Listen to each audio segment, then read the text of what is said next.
और सब लोग आपस में बात करते कहता ए सखी तोरा के कैसन पति चाहिए। तो जितना कुछ शहर वाली रहली हो उ सब अपन फरमाइश बता दिली कि हमरा के एसपी डीएसपी इंजीनियर एक्सपर्टर डॉक्टर है ना।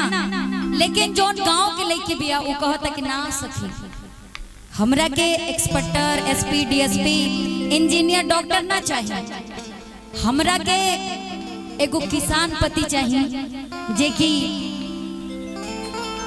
अगर जब वो खेते में से काम करके आवे ना तो उनका से हमरा धरती माई के मिट्टी के खुशबू आवे। बड़ा सुंदर भाव से कहत रही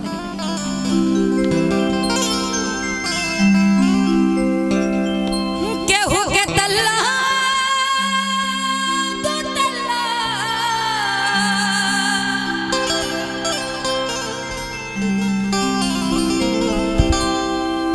केहू के तल्ला दो तल्ला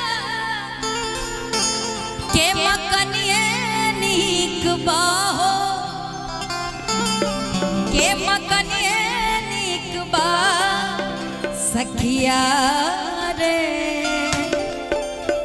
सखिया रे है सखी हमरा पूस के पलनिए नीक बा।